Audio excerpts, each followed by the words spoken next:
Today's talk is about the Jewish perspective on JC, and it's important to note before we begin that it's not really heavily emphasized as you might imagine. Like, people today are very fascinated to hear about this, but people, who authored the Talmud, couldn't imagine people would be interested in this, and therefore there really isn't a lot of sources on JC and Christianity.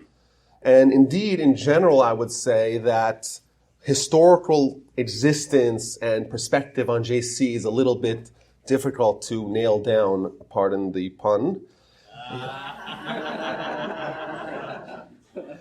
He's not mentioned a lot by contemporary sources. For example, there are two passages in Josephus, who was the eminent Jewish/Roman historian of the time. He has two passing references about JC. According to most scholars, those were either changed or added in later, but the authenticity and historicity of those accounts are certainly in doubt.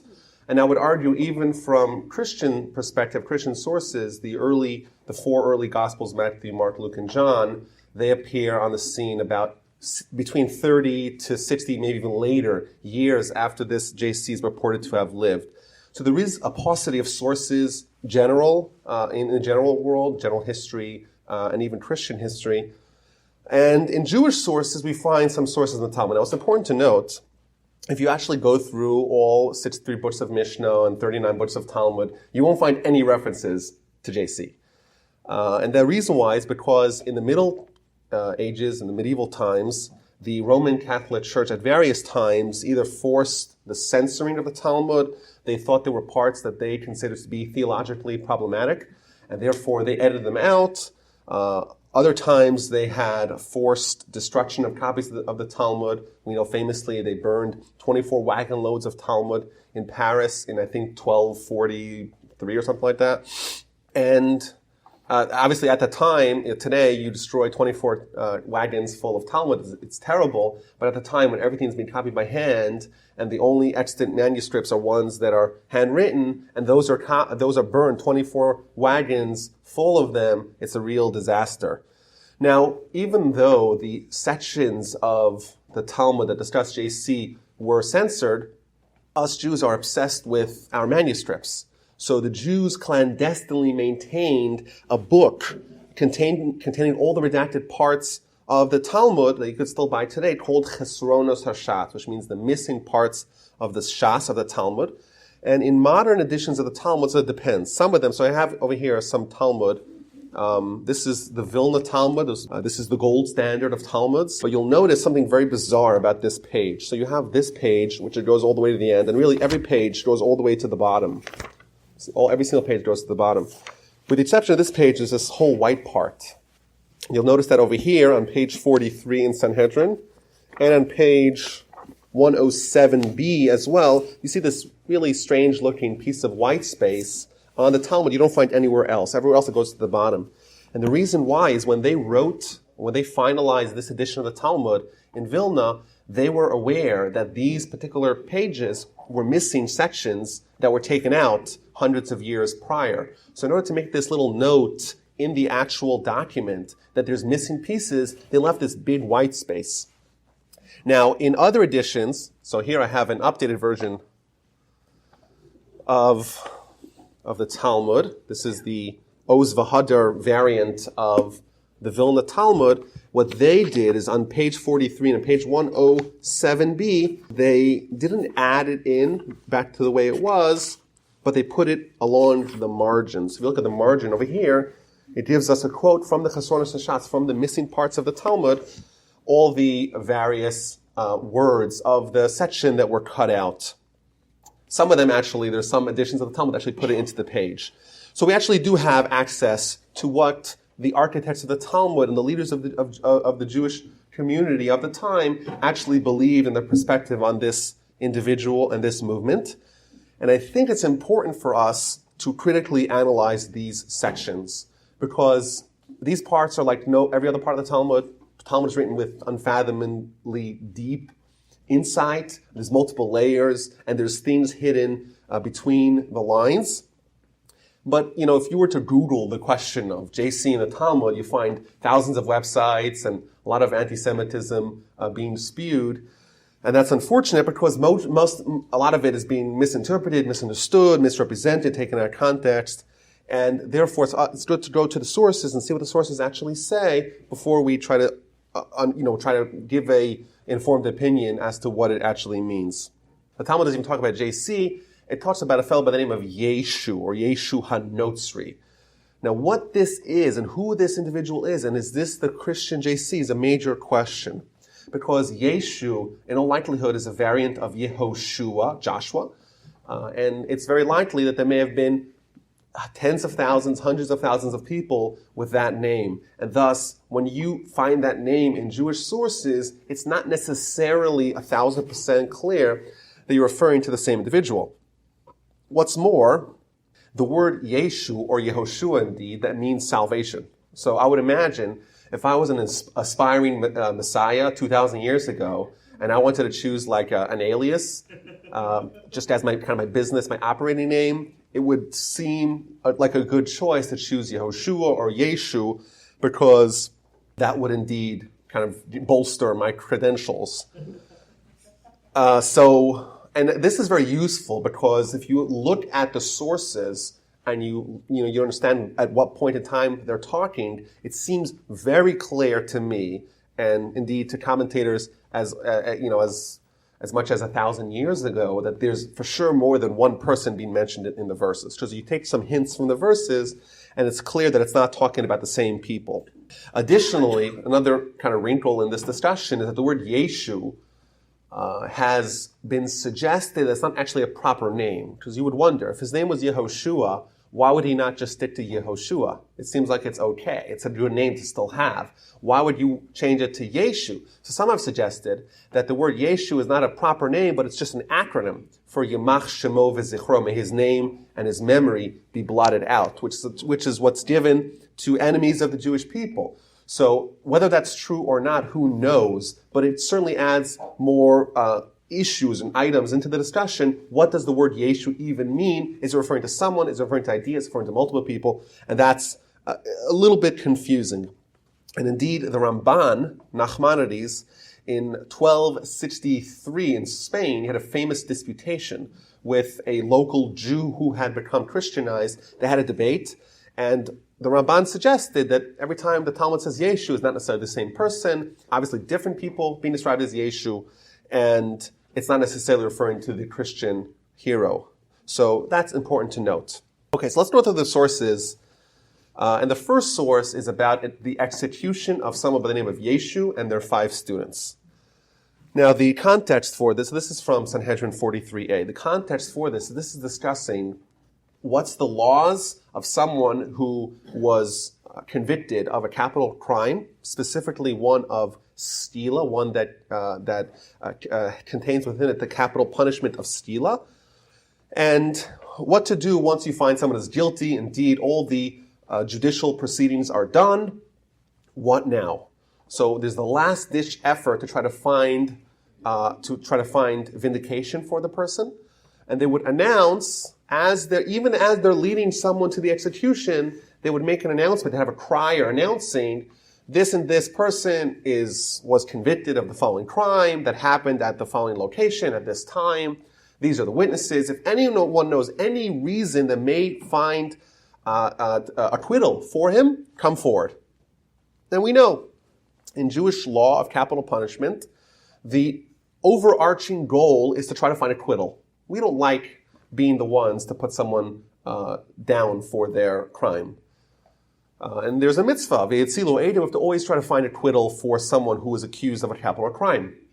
Even post-conviction, on the way to execution, they make announcements to try to tell everyone that this person is being convicted or was convicted of a crime. If anyone knows any reason to try to change it, to try to find acquittal even post facto, they should come forward. That's what the Gemara says. But what's implied in the Gemara is that this is only someone's convicted and they're being led to the execution immediately, and on the way they're making this announcement. But prior to that, they don't make the announcement. It means there's no buffer, so to speak, between the time when someone is convicted and the time that someone is executed. We don't have this death row, which is this interminable amount of time that years between conviction and execution. It's right away. But along the process to the execution, they make that announcement. So that's what the Talmud actually says. If you read the Talmud, that's what you'll find. But in the Censored, it says as follows. Tanya. And you'll see how this is pertinent. Be'erev Pesach toluhu liyeshu. On the eve of Pesach, they hung Yeshu. V'hachruz yotze lefanav arba'im yom. And the announcement, i.e. heralding his execution, that came 40 days prior. Lifneshu yotze lisakra asher kishe v'hissis v'hidiach es Yisrael. There was an announcement for 40 days beforehand that Yeshu was going to be executed for the crime of sorcery, the crime of public and private heresy. Whoever knows a reason for acquittal, come forward and teach it. And they didn't find anyone who presented a reason of acquittal, and they hung him on the eve of Passover. That's what the Gemara says. Amar Ula, so Ula responds, does this make sense? Right? The halacha is that someone who is accused of heresy and promoting heresy, there is no, we don't try to find acquittal. Normally we try to find acquittal, but for someone whose sin is as egregious as trying to promote heresy, that person we don't try to find acquittal. Says the Gemara, no, Yeshu, because this Yeshu was close to the kingdom, he had political ties. Therefore, even though normally we don't try to find acquittal for someone who's a mason, someone who's trying to promote heresy, and even though normally you only have 1 day of announcements before someone is executed, here you have 40 days of announcements, and indeed you also try to find acquittal for him. That's the first section of the Gemara. Now, it would suggest quite plainly that this is a discussion about the execution in a Jewish court of law of a fellow by the name of Yeshu for a set of crimes, and indeed it's a historical account. That's what it seems at first glance. I think that's pretty clear. It says it very clearly. On the eve of Passover, they hung Yeshu because of these crimes. It was 40 days. It seems very clear. But if you actually read critically, it seems that there is robust evidence that it's indeed not a historical account. Number one. First of all, by what method of execution did they kill him? It seems like they hung him. It says, Erev Pesach toluhu liyeshu, so they hung him. We know that there's 4 methods of execution in the Jewish court. None of them are hanging. Stila, Sreifa, Herod, Chenek. Hanging is not one of them. So why would they discuss the hanging as a method of execution when that's not even a method of execution of a Jewish court of law? Number one. Perhaps you may suggest that the halacha does indeed say that when someone is stoned to death, stila, afterwards they hang him. There is indeed such a law. And maybe they stoned him and then they hung him. That's a good thing to suggest.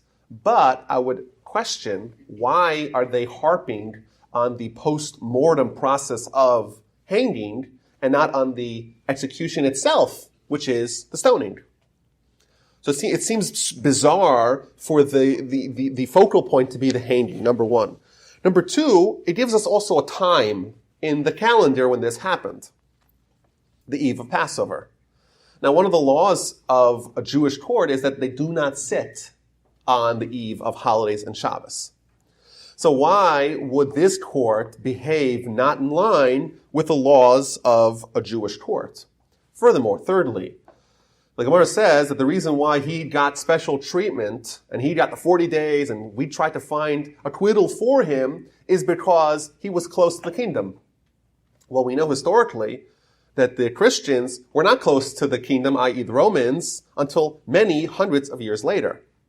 So this seems to be a historical, correct? Because it's not describing what we know to be true from that time. So there's 3 reasons to suggest that this particular statement in the Talmud is not describing an event necessarily. Or at least if it is, there's a lot of questions we have to address. Why are there problems in this narrative? But the Talmud actually continues. And the Talmud says, Tarabanan Chamisha Talmidim Halal Yeshu. There's 5 students that Yeshu had, and they were also executed alongside him. Matai, Nakai, Netzer, Boni, and Toda. Now, these names are strange names because each one of them actually means a word in Hebrew. Matai means when. In Hebrew is when. And Nakai is Naki, clean. Netzer is a shoot, like a vegetation. Boni is close to the word ben, beni, which means a child. And Toda means thanks or a thanks offering. And the Talmud launches into a debate that happened between these students and the executioners. So they brought Matai in, and Matai said he's trying to argue for his own vindication. He says, how are you going to kill Matai? Matai Yehareh, you want to kill Matai? The verse tells us, Matai avo ve'era'eh pnei Elokim. When will I come and see the face of God? He's trying to argue for his innocence by quoting a verse that has his own name that says when, i.e. Matai is when will I come and see the face of God? And they responded to him, Amrulo, yes, Matai Yehared, Matai will indeed be killed. Dichsiv, Matai Yamus, when will this person finally die? So there's this strange polemic here between the students of Yeshu and Yeshu himself and the court. The court is saying, we're going to kill you. And they say, what? How could you kill me? There's a verse somewhere in Tanakh that says, Matai, which is my name, Matai, when will I see the face of God? Which means I'm righteous. And they say, no, you're not righteous. There's another verse that says, Matai Yamus, when will this guy finally die? And they brought in the next guy, Nakai.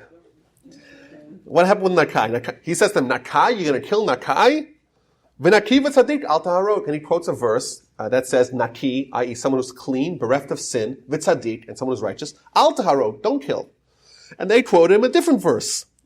Nakai will be killed. Why? Bimistarim yahared Naki. In the hidden places, Nakai will be killed. And indeed, this continues. Netzer, they brought in Netzer. And he says, you're going to kill Netzer? He quotes a verse in Isaiah, V'netzer mishorshav yifra. A shoot will sprout from its roots, which is a reference to Messiah. So he's like, look at me. How could you possibly, look at me? The verse says, V'netzer, which is my name, will bring about the Messiah. And they say to him, no, bring him a different verse also from Isaiah. Va'ata hishkaltam imikirbecha kenetzer nitav. You have been flung from your grave like a detested shoot. And this happens again and again. Banai, he says, B'ni b'chor Yisrael, my son, my firstborn Israel, i.e. I'm the son of God, so to speak, which is what he's implying. And how could he possibly kill me? And they respond to him, no, anochi horig espincha b'chorecha, I will kill your firstborn son. And lastly, Toda. He says, how could you kill Toda? And they say he says, well, it says Mizmar Lasoda, which means when King David is saying a praise to God, it's a Mizmar for Toda, and they say, V'zavech tovi chabdenuni, we're going to kill Toda. That's the Gemara ends. And presumably those 5 students were also executed. Now, what's clear, if anyone studied anything about Jewish law, that this is actually not how the judicial proceedings happen. You don't come and say, well, my name is Matai. How could you possibly kill Matai? Because of some verse that says Matai is a righteous person. And this whole back and forth is really perplexing.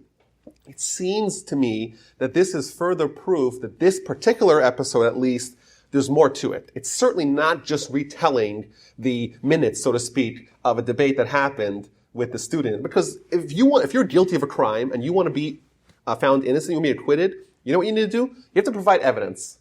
And you know what? If you're a court and you're trying to convict someone, you know what you need to do? You also need to provide evidence. This game, a wordplay with the names of these people and verses that seem to correspond to one way or the other, that's not the way it's done. Clearly, from this continuation of the Talmud, it's abundantly clear that this whole section needs to be reevaluated. It's not necessarily telling a historical event.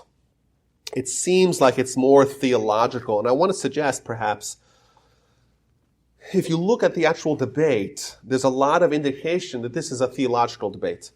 For example, Matai avo ve'era'eh pnei Elokim. When will I come and see the face of God? Which is a verse in the Torah, in Tanakh. What it seems like the students of Yeshu are suggesting is that, hey, look, the Torah seems to say God has a face. If God has a face, maybe he could have kids, maybe he could have this, maybe he could have that. It seems like that's what he's suggesting. The next guy says, B'ni b'chori Yisrael, my son, my firstborn Yisrael. It seems that this is not just a question of the guilt or innocence of these people. It's much more a theological debate that maybe happened or would have happened, or solely a perspective of what the authors of the Talmud believe regarding JC and his students. To be clear, I'm not trying to say the Jews didn't execute him. That's not my point. I'm just saying this particular Talmud has to be reevaluated. It's not as simple as it may appear. Now, there's another wrinkle here, because we know that 40 years before the temple was destroyed, the Sanhedrin left the marble chamber inside the temple, and they moved to the outskirts of Jerusalem, a place called Chanut. Now, why did they do that? We know that Sanhedrin was always stationed in the middle of the temple. And that was the Sanhedrin, the massive Supreme Court of Israel. But the halacha is that for any court throughout the world to have the power of capital punishment, they would need to have the Sanhedrin in Jerusalem. Thus, Sanhedrin leaves Jerusalem, leaves the temple, leaves the marble chamber, and they go elsewhere. That, so to speak, handcuffs every single court of Jewish law all across the world from adjudicating capital punishment. That means from the year 30 to the year 70, there was no capital punishment done for the Jewish people at all. Thus, if we accept the traditional timeline of JC, his death, so to speak, is going to fall during the time period where the Jewish courts were not performing capital punishments. That's just one point. Now, just to be absolutely clear, there's a counterpoint to that as well, because the Talmud is discussing Rabbi Yochanan ben Zakkai. Rabbi Yochanan ben Zakkai was the elder sage of Israel at the time, and he, we know, only served on the Sanhedrin for 40 years. Yet, his tenure extended beyond the temple's destruction. Thus, the 40 years should have only fallen out during times where the Sanhedrin was not administering capital punishment. Yet the Talmud makes it clear that Rabbi Yochanan ben Zakkai did preside over a capital punishment case. So the Tosfos asked this question. Tosfos, in case you're interested, 37b in Sanhedrin. And Tosfos says that periodically the Sanhedrin, who was in exile in Chanut, would reconvene, go back to the marble chamber in Jerusalem, in the temple, in order to hear a capital punishment case. And indeed, that's how Rabbi Yochanan ben Zakkai was able to oversee capital punishment cases. And then it adds cryptically, kihahu uvda, which means as in that episode. So the Talmud is referencing another episode, unnamed, in the text of the Tosfos. Tosfos is written in the Middle Ages, where the Sanhedrin went back to the marble chamber into the temple and oversaw a capital punishment case. So there have been those that have suggested that this cryptic statement in the Tosfos is actually referring to the episode of JC, where the temple, because it was so important for them to reconvene, they went back to the temple and oversaw the execution. But who knows? It's a good question. It's not clear one way or the other. So that's the first episode on page 43a in Sanhedrin. The second episode is also from Sanhedrin, from 107b. And this is talking during the reign of Alexander Yanai, who was the second to last king of the Hasmoneans. Now, he was a Sadducee, and therefore that created a lot of tension between him and the local populace. For example, he was the grandson of Shimon and the great-grandson of Matisyahu, the founder of the Maccabean revolt. But because he was a Sadducee, he didn't accept the authority of the Sanhedrin and oral Torah. Well, therefore, he would deliberately behave in a way that would agitate the masses, because the masses were in favor of oral Torah. So, for example, in the year 95 before the Common Era, on Sukkot, on the holiday of Sukkot, during the celebration of the Simchas Beis HaShoeva, they would pour the water libations. Instead of pouring it on the altar, he poured it on his feet to mock the masses. And the collected assembly of Jews, they all picked up their esrods on the holiday of Sukkot and started pelting him and almost killed him. And he commanded his mercenaries to start slaughtering, and they killed 6,000 people that day. But this really shows the tension that existed between the kind of upper class, the priestly class, and the Hasmonean kings of the time, which unfortunately have gone far away from their antecedents, and the local population. So the Talmud here is talking about where Rabbi Yeshua ben Prachia, who was one of the leaders of the Jews at the time, was escaping from Alexander Yanai, who was executing and assassinating rabbis. Alexander Yanai undertook this effort to assassinate rabbis, and the rabbis fled, of course. And the Talmud starts with a pedagogical lesson that a person should always strike with their left hand, but bring close with their right hand. The idea is, when you have a child or a student, so you want to criticize them, maybe they're deserving of it, but you should do it with the left hand, i.e. with the weaker hand. But when you bring someone close, you do it with the right hand, with a more stronger hand. So, i.e., you should be more leaning towards love than towards castigation. And the Talmud says you should do that not like Rabbi Yeshua ben Prachia and his student Yeshu. What was the story? So Alexander Yanai is kicking all the rabbis, is assassinating rabbis, and Rabbi Yeshua ben Prachia, who is one of the heads of the Sanhedrin, he flees to Egypt. And he flees with his students. One of them is someone by the name of Yeshu. And they're staying in Egypt, and on the way, and then they get word that Alexander Yanai has stopped assassinating rabbis. You can head back home to Israel. So on the way back, they're traveling back from Alexandria in Egypt to Israel, and they're stopping off at a local motel or inn or whatever.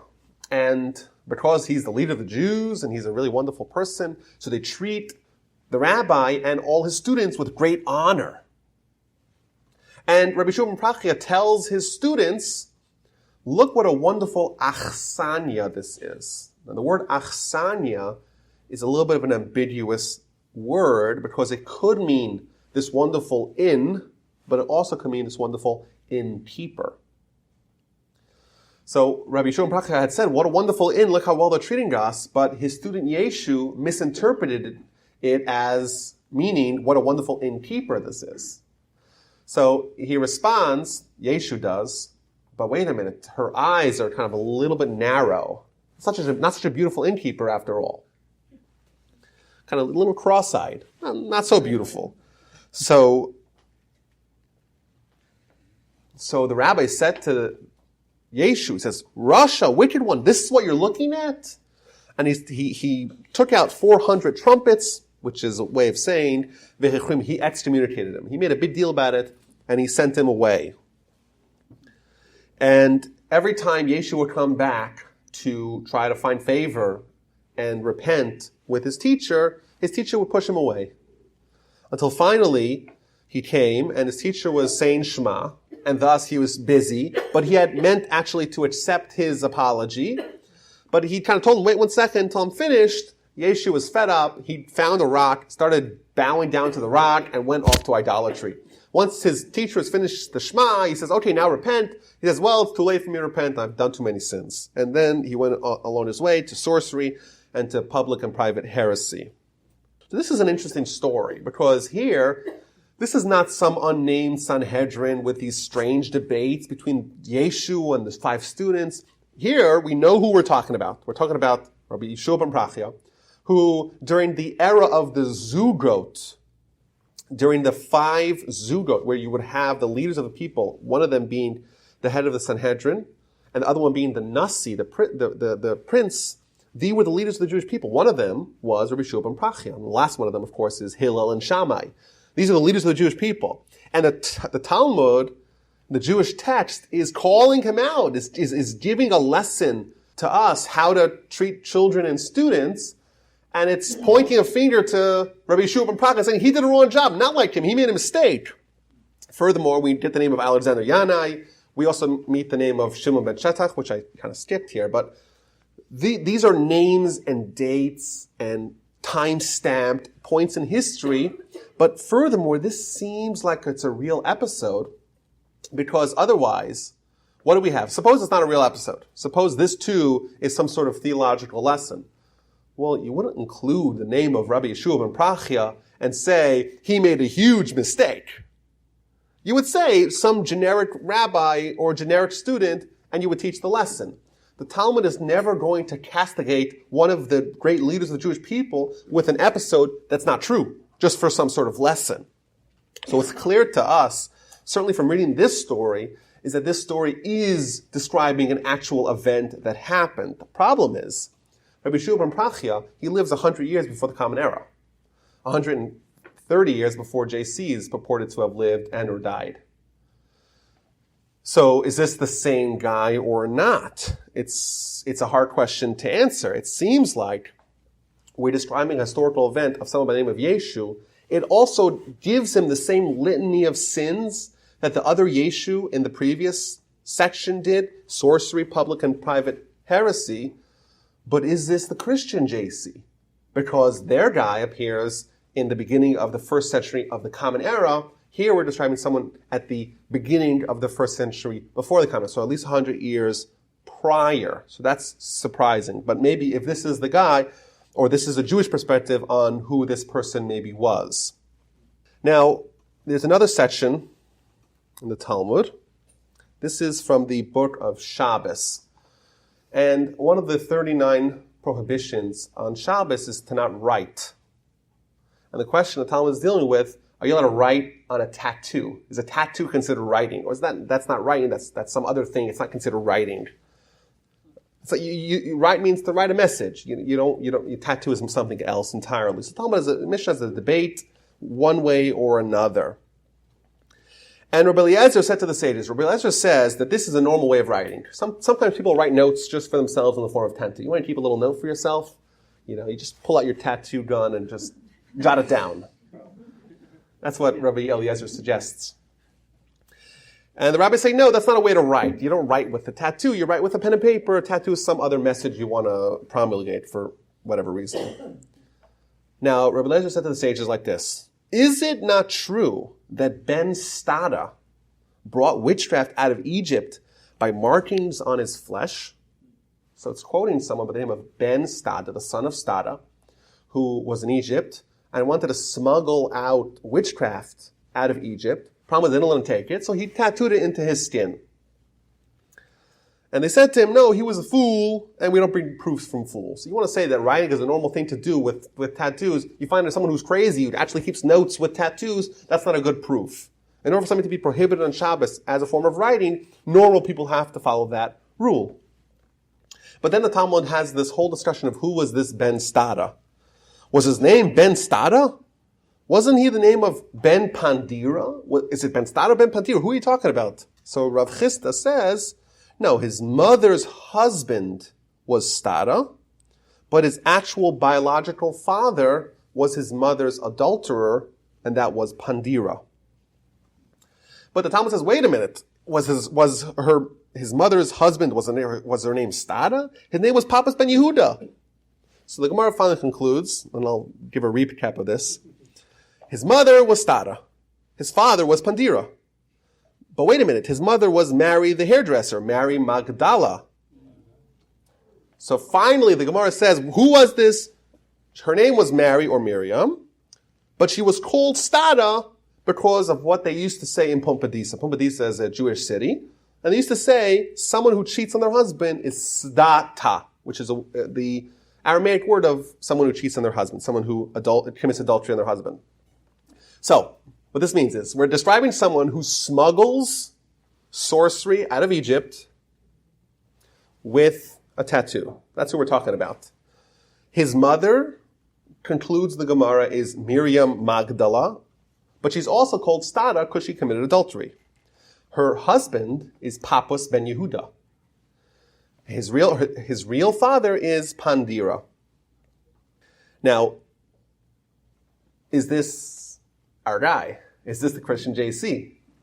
It sounds like some similar names there, right? Now, the problem with that is that this Papas ben Yehuda, we meet him again as well in the Talmud. If you remember, when Rabbi Akiva is living in the 2nd century of the Common Era, and he's living under the Hadrianic persecutions, Hadrian says whoever studies Torah gets executed. He keeps on teaching Torah, and someone with the same name, Papas ben Yehuda, he says to Rabbi Akiva, what are you doing? Why are you studying Torah publicly when you know you're going to get executed for it? And Rabbi Akiva responds with a famous metaphor. You have a fish in the water, and the fox comes and says, well, why are you in the water? Why are you hiding from the nets? Come on the land. There's no nets over here. You'll be safe. And Rabbi Akiva says, well, that's us. We're fish in water with Torah. Yes, there may be nets that are trying to catch us, but if we go out of the Torah, we're totally done. That's Papas Ben Yehuda. And in the end, Rabbi Akiva was jailed and ultimately executed for teaching Torah. Papas Ben Yehuda ended up being a cellmate with him, and he too was jailed, but not for Torah, for some other reason. That's what the Gemara says. But Rabbi Akiva died in the year 135 or 136 or even 137 of the Common Era. So that's 230 years after Rabbi Shua ben Prachia, and 100 years after the alleged Christian hero is supposed to have lived.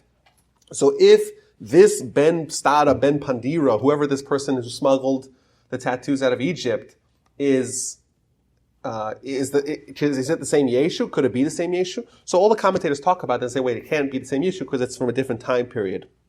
But there's another source. This is again from Sanhedrin 67a, and it's talking about the laws of execution, but it says, it's describing that someone who commits public heresy has different judicial laws. Normally, if someone wants to be executed, or any judicial happenings has to have two witnesses. The witnesses have to see what the person's doing, and they have to come testify. But the witnesses have to give warning to the person. So if two people, they give warning, and the person does it anyhow, you bring them to court. But in a case of public heresy, you don't need to have the two witnesses present. They could be hiding behind the tree, and if they overhear the public heresy being promulgated, then they could bring him to court even though they haven't given him warning. And the Talmud says, this is what they did to Ben Stada in Lud. They hanged him on the eve of Passover, and once again it goes through the whole rigmarole. Is it Ben Stada? No, it's Ben Pandira. No, it's Pandira was the husband of Stada, the whole back and forth, but it was Papas Ben Yehuda. No, his mother was Stada, but she was called Miriam, the hairdresser. No, but she was disloyal and deserted her husband. What this seems to indicate, so clearly this is talking about someone at a different point in history. So this is where the evidence is that in Jewish sources, there's at least two people by the name of Yeshu, because in a third source, yet another source, we're told about a sorcerer by the name of Yeshu ben Stada or ben Pandira. So it seems like this guy is again connected to Yeshu, but the timeline, neither timeline, not the one of Rabbi Shua ben Prachia, nor the one of the son of Miriam, aligns perfectly with the Christian timeline. But certainly, this is an indication of a perspective that we have had regarding JC. To me, it seems clear that there's at least two. I want to say maybe there's even a third. Who it actually is it a composite of the three? What if you were to say, looking at all the evidence, what is the Jewish perspective on JC? I think the easiest answer is it's sort of complicated. We have various people. Is it one or the other? Maybe there's two Papas Ben Yehudas. I think that's also a good answer. Maybe the same name, Papas Ben Yehuda, appears 130 years after the modern era, after the Common Era, and he also appeared earlier. Who knows? It's a great question.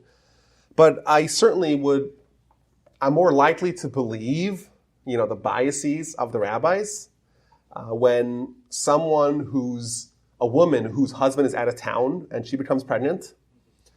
Sometimes the easiest answer is actually the truest one.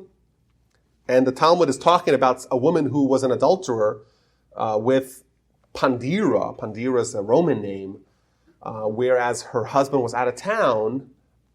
I think there's an easy answer to that, right? I think it's likely to me, I'm more inclined to trust this narrative versus any other miraculous narrative of how a woman like that became pregnant. But it's certainly not an easy answer to say. I think if you look at the evidence, it's not an easy answer to say who do we believe or what we believe regarding this question. Now, before we finish here, there's another source. It's not in the Talmud. It's actually written in the Middle Ages, but it's quoted by Rishonim, by like Rashi quotes it, for example. And it too has been censored and burned many times, called Toldos Yeshu HaNatzri, which means the Chronicles of Yeshu, which essentially is a really fascinating perspective on early Christianity. You actually find this online. It was really hard to find once, but now it's available online. I have a copy of it. And it describes a problem that existed. We know that whenever this movement got started, precisely, but it was a variant of Judaism. It was just Jews with a twist of JC fascination. It wasn't even a different religion. And the rabbis and the leaders of the Jewish people were faced with a major problem. You have your neighbor, he looks like you, and he dresses like you, and send his kids to the same school, and they go to the same shul, and the same mikvah, and the same everything, observe Torah and everything, but they're closet Christians. They have this belief that their dead hero's Messiah. And that's a major problem. But how do you weed them out? So we know that if you look at the Amidah service, it's called alternatively the Shemona Esrei, because there's 18 blessings within the Shemona Esrei. And the word Shemona Esrei means 18. But if you actually count the blessings, it's 19. And the reason is because in the middle of the first century of the Common Era, they added a 19th blessing against the Jewish Christians. And if anyone was suspected as being a closet Christian, they say to him, hey, why don't you go lead the services? You have such a beautiful voice. And if the person would continually refuse, you know that they're hesitant to say the blessing against the heretics, and thus they would be out and they have to choose their allegiances. You want to be a Jew, you want to be a Christian, you can't be both. But this narrative in the Toldot Yeshu HaNatzri describes a convention that happened amongst all the rabbis. And they were talking about the problem. What do we do? We have these Christians. How do we navigate through this? And someone by the name of Shimon, he said, we have no choice. We have to infiltrate the Jewish Christian movement, rise to the top, and abrogate the law. And they said, that's a great idea. You're nominated. So he agreed on certain conditions. He agreed to do it, provided that they guarantee him a portion of the world to come, despite everything that he's going to do. And he becomes the Bishop of Jerusalem, eventually moves to Rome, becomes the first pope, and he's known to us as Saint Peter, or Simon Peter. The word Peter in Hebrew means poter, someone who makes someone absolved. And he spearheads the bifurcation of Judaism and Christianity. For example, Paul comes up, and he has a whole different spin in Christianity, where you no longer need to observe the laws, and it's open to non-Jews. Well, who signed off on that? Shimon Poter, Simon Peter, the same Tana, the same one of the rabbis who was clandestinely a secret fifth column for the Jews, and he was indeed in clandestine communication with rabbis in Israel. There's a prayer that we say every Shabbos called the Nishmas Kol Chai. Who authored that? No one knows. But according to Jewish tradition, this guy, Shimon Peter, he authored it from Rome. He would secretly write these prayers and ship them to Rome, to Jerusalem, and they would say, because he's such a great hero of his commitment and sacrifice for the Jewish people, we're going to incorporate it into our prayer. Now, at this time, Christianity it was a subsect of Judaism. And yet, there is this, from the beginning, they instituted that all Christian prayers and all Christian books are written in Latin. And that's a product of Shimon Peter, of Shimon Poter. He wanted to make sure that if you're a Jew, you're a Jew. If you're a Christian, you're a Christian. You can't be both at the same time. And thus he made sure that their writings went in a certain direction. In fact, there are those that suggest that he actually gave the names to the Latin alphabet. So the middle ones, what are the middle ones? L, M, N. God doesn't have a mother. So he kind of like threw these this shtick, while acting as a secret emissary of the rabbis in Rome to put these little quirks into the very fabric of Christian doctrine and way of life, and even in the alphabet, to kind of just show that he's still being loyal to the Jews. Indeed, there's a lot of sources about JC in early Christianity. Not a lot. There's a few sources. It's not so clear. They seem to be somewhat in conflict.